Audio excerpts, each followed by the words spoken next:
La vision est une chose qui unit. C'est une chose qui a le pouvoir d'attirer les personnes pour qu'elles soient ensemble, pour les maintenir ensemble et faire d'elles un ensemble. Un peuple qui agisse conjointement, ayant une seule vision. La grande illustration de cela, c'est Néhémie et les Israélites de son époque, qui partageaient cette vision commune, considérant la diversité de ces personnes et de leurs professions, les dons et les qualifications de tous ces artisans mentionnés. Combien d'éléments différents dans ces vies. Mais ils formaient un peuple solidaire simplement parce qu'ils avaient joui de la même vision.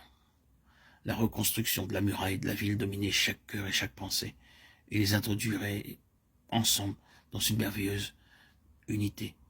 Il n'y a en réalité aucune autre manière de parvenir à l'unité en dehors de la vision du Seigneur Jésus, de le voir comme celui qui est sur le trône au-dessus de tous et régnant sur toutes choses. Nous avons besoin de cette capacité à pouvoir endurer, et c'est justement dans ce contexte que Pierre introduit la transfiguration.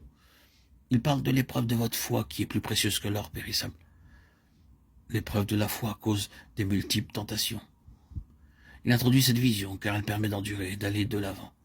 Il nous est dit que Moïse endurait comme voyant celui qui est invisible. Hébreux 11, 27.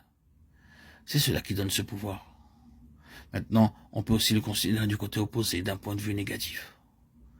Observons les effets dévastateurs de la perte de la vision. Malgré les visions que le peuple de Dieu a pu recevoir aussitôt qu'il perd la vision du Seigneur lui-même, du Seigneur au-dessus de tout, de celui qui est sur le trône, qu'arrive-t-il? Nous perdons alors le sens de notre destinée, nous perdons la conscience d'un véritable but dans notre existence. C'est alors qu'il faut des alternatives à cette vision pour pouvoir aller de l'avant. Mais ces choses épuisent et déçoivent.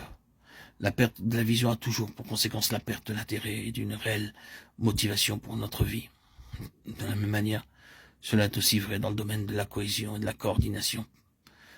Perdons la vision et le résultat sera toujours la désintégration, la division, la séparation, la confusion, la perte de force et de stabilité. Ce n'est pas une affaire de théorie ou de technique. C'est absolument vrai. Certains parmi nous le savent. C'est pourquoi nous parlons ainsi maintenant.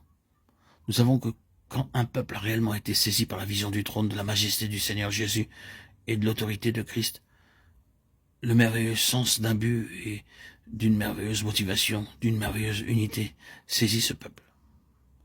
Il forme un peuple uni. C'est le trône qui le réalise. Et le fait d'avoir saisi ce que signifiait ce trône. Mais quand certaines choses prennent la place du Seigneur, quoi que ces choses puissent signifier, alors le déclin commence. Et tôt ou tard, la désintégration agit, la confusion s'installe. Il y a une perte d'intérêt, de motivation et de but. Une réelle vision intérieure du Seigneur Jésus occupant une position d'autorité, de gouvernement et de majesté est la réponse à chacun de nos besoins, qu'ils soient personnels ou collectifs. Il en fut ainsi autrefois. Il en est de même maintenant.